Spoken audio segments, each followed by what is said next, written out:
Action at home. Do not merely think that you are going to become great. Think that you are great now. Do not think that you will begin to act in a great way at some future time. Begin now. Do not think that you will act in a great way when you reach a different environment. Act in a great way where you are now. Do not think that you will begin to act in a great way when you begin to deal with great things. Begin to deal in a great way with small things. Do not think that you will begin to be great when you get among more intelligent people or among people who understand you better. Begin now to deal in a great way with the people around you. If you are not in an environment where there is scope for your best powers and talents, you can move in due time. But meanwhile, you can be great where you are. Lincoln was as great when he was a backwoods lawyer as when he was president. As a backwoods lawyer, he did common things in a great way, and that made him president. Had he waited until he reached Washington to begin to be great, he would have remained unknown. You are not made great by the location in which you happen to be, nor by the things with which you may surround yourself. You are not made great by what you receive from others, and you can never manifest greatness so long as you depend on others. You will manifest greatness only when you begin to stand alone. Dismiss all thought of reliance on externals, whether things, books, or people. As Emerson said, Shakespeare will never be made by the study of Shakespeare. Shakespeare will be made by the thinking of Shakespearean thoughts. Never mind how the people around you, including those of your own household, may treat you.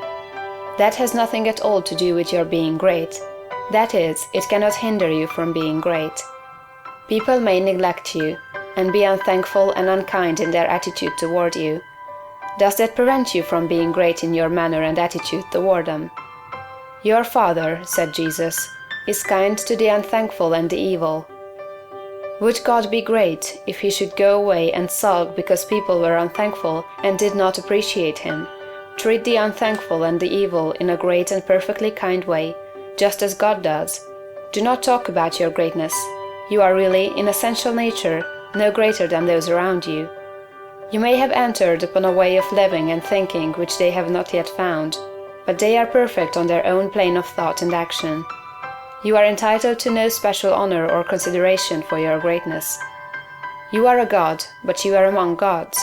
You will fall into the boastful attitude if you see other people's shortcomings and failures and compare them with your own virtues and successes.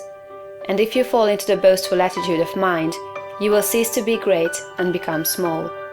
Think of yourself as a perfect being among perfect beings, and meet every person as an equal, not as either superior or an inferior. Give yourself no airs.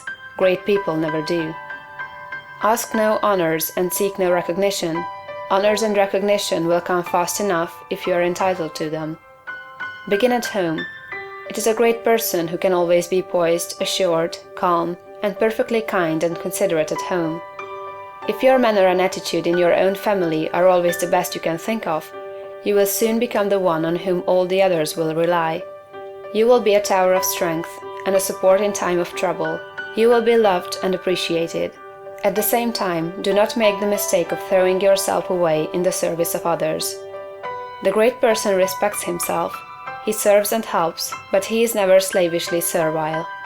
You cannot help your family by being a slave to them, or by doing for them those things that by right they should do for themselves. You do a person an injury when you wait on him too much. The selfish and exacting are a great deal better off if their exactions are denied. The ideal world is not one where there are a lot of people being waited on by other people. It is a world where everybody waits on himself. Meet all demands, selfish and otherwise, with perfect kindness and consideration. But do not allow yourself to be made a slave to the whims, caprices, exactions, or slavish desires of any member of your family. To do so is not great, and it works an injury to the other party. Do not become uneasy over the failures or mistakes of any member of your family, and feel that you must interfere. Do not be disturbed if others seem to be going wrong, and feel that you must step in and set them right. Remember that every person is perfect on his own plane. You cannot improve on the work of God. Do not meddle with the personal habits and practices of others, though they are your nearest and dearest. These things are none of your business. Nothing can be wrong but your own personal attitude. Make that right, and you will know that all else is right. You are a truly great soul when you can live with those who do things that you do not do, and yet refrain from either criticism or interference. Do the things that are right for you to do, and believe that every member of your family is doing the things that are right for him. Nothing is wrong with anybody or anything. Behold, it is all very good. Do not be enslaved by anyone else, but be just as careful that you do not enslave anyone else to your own notions of what is right. Think, and think deeply and continuously. Be perfect in your kindness and consideration. Let your attitude be that of a God among gods, and not that of a God among inferior beings. This is the way to be great in your own home.